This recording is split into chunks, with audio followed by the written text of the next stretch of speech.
Emmiganur YSR Congress party శాసనసభ అభ్యర్థిగా పోటీ చేయబోతున్నటువంటి శ్రీమతి బుట్టా రేణుక గారిని మాట్లాడవలసిందిగా కోరుతూ ఉన్నాం.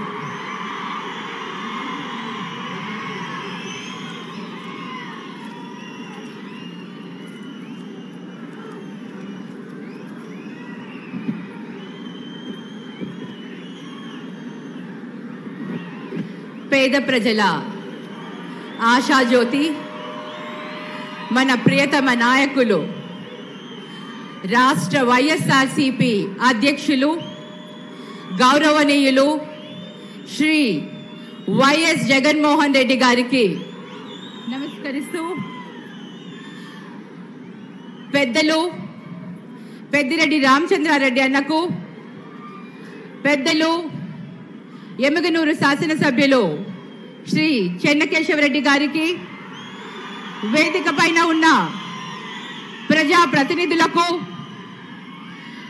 కర్నూలు జిల్లా నుంచి విచ్చేసిన పార్టీ కార్యకర్తలకు, శ్రేయోభిలాషులకు, ముఖ్యంగా ప్రియమైన నా నియోజకవర్గ ఎమ్మిగనూరు నియోజకవర్గ ప్రజలకు పేరు పేరున నా హృదయపూర్వక నమస్కారాలు తెలియజేస్తున్నాను. గతంలో ఎప్పుడు కని విని వెరుగని ఒక చారిత్రాత్మకమైన పరిపాలన అందించిన ఘనత ఎవరికన్నా ఉంది అంటే అది మన ప్రియతమ నాయకుడు వైఎస్ జగన్మోహన్ రెడ్డి గారికే చెందుతుంది. ఎప్పుడు ఎవరు ఊహించని విధంగా సంక్షేమాభివృద్ధి ప్రతి పేదవాడి గుండెల్లో ఆనందాన్ని నింపాలి, ప్రతి పేదవాడి చిరునవ్వు కావాలి అని ప్రతి ఒక్క క్షణం, ప్రతి ఒక్క నిమిషం పేదవాడి గురించి ఆలోచిస్తూ సంక్షేమాభివృద్ధిని ప్రజల కోసం ముందుకు తీసుకొని వచ్చి చక్కటి పరిపాలన అందించారు ఈ 5 సంవత్సరాలు. మరి మనం చూసుకుంటే గతంలో ఎన్నడూ లేనట్టుగా విద్య వైద్య రంగాలలో రూపుమాపులు మార్చి పేద ప్రజలకు ఒక కార్పొరేట్ విద్యని అందిస్తూ, పేద ప్రజలకు ఒక కార్పొరేట్ వైద్యాన్ని అందిస్తూ ప్రతి సంక్షేమ పథకాన్ని పేద ప్రజల కోసమే ముందుకు తీసుకెళ్లి వెళ్తున్న నాయకులు ఎవరైనా ఉన్నారు అంటే అది వైఎస్ జగన్మోహన్ రెడ్డి గారికే ఆ ఘనత దక్కుతుంది. మరి ఈరోజు మనం బీసీ ఎస్సీ ఎస్టీ మైనారిటీలమైన మనకు పెద్దపీట వేసి ఏ పార్టీలో కూడా ఇంతటి గౌరవం దక్కలేదు. ముఖ్యంగా మహిళలకు, మైనారిటీస్ కి, బీసీ ఎస్సీ ఎస్టీలకు ప్రత్యేక ప్రాధాన్యత ఇస్తూ రాజ్యాధికారంలో వారికి గౌరవం దక్కేలాగా మహిళలకు, పేద మహిళలకు, పేదలకు ఆర్థికంగా బలోపేతం చేస్తూ వారికి మనోస్థైర్యాన్ని నింపుకుంటూ పరిపాలన అందిస్తూ ముందుకు వెళ్లారు. మరి ఇటువంటి నేత మనందరికీ కావాలి అంటే మళ్ళీ జగనన్నే రావాలి. మరి ఈరోజు మన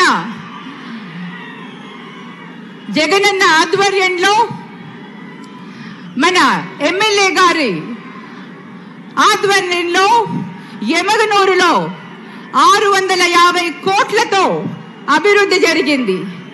ఎన్నో రోజుల నుంచి పెండింగ్ ఉన్న ప్రాజెక్ట్స్, నాగలిదిన ప్రాజెక్ట్ కానీ, 100 బెడెడ్ హాస్పిటల్స్ కానివ్వండి, మరి ఇవాళ స్కూల్స్ కానివ్వండి, ఇవాళ సచివాలయ వ్యవస్థ కానివ్వండి, ఈరోజు విలేజ్ క్లినిక్స్ కానివ్వండి, ఇలా ఏ విధంగా చెప్పుకుంటూ పోతే ప్రతి ఒక్క దగ్గర మనం విలేజ్ ని ప్రాంతాలన్నీ అభివృద్ధి చేసుకుంటూ వెళ్తున్నాం.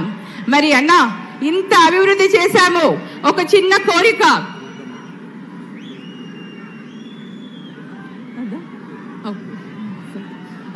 కోరికనా మరి ఇక్కడ కొంచెం నీటి సమస్యగా ఉంది కాబట్టి ఈ నీటి కొరత పోవాలి అంటే మనకు lift irrigation, summer stores tanks కావాలి.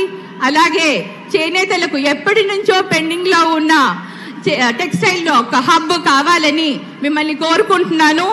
మీరు ముఖ్యమంత్రిగా ప్రమాణం స్వీకారం చేశాక ఇవన్నీ కూడా ఆశీర్వదిస్తారని ఆశిస్తూ ఉన్నాను. మరి ఈరోజు ప్రజలందరూ కూడా ఏకమై మరి జగనన్నను ఇలాంటి వ్యక్తి మనకు ఎప్పటికీ ముఖ్యమంత్రిగా ఉండాలి అని ఈ రోజు ఎన్నికల సమరంలో జరిగే సమరానికి మేమంతా సిద్ధం అని, మీరంతా సిద్ధమా అని మేము అడుగుతున్నాము. మనమంతా సిద్ధం, జగనన్నని ముఖ్యమంత్రిని చేసుకునేదానికి మనమంతా సిద్ధంగా ఉన్నామని ఒక్కసారి అందరూ గట్టిగా సిద్ధమని చెప్పాలి అని మీ అందరినీ కోరుకుంటూ, మరి ఈ రోజు జగనన్న ఇచ్చిన ఈ అవకాశాన్ని, నాకు ఇచ్చిన ఈ అదృష్టాన్ని నేను ఎంతో అదృష్టంగా భావిస్తూ మీ అందరి ఆశీస్సులతో మరి జగనన్నను నన్ను గెలిపించాలని, అన్నను ముఖ్యమంత్రిగా చేసుకోమని, నన్ను ఎమ్మెల్యేగా మీరందరూ కూడా ఆశీర్వదించాలని ప్రార్థిస్తూ ఫ్యాన్ గుర్తుకే ఓటు వేస్తూ మనమంతా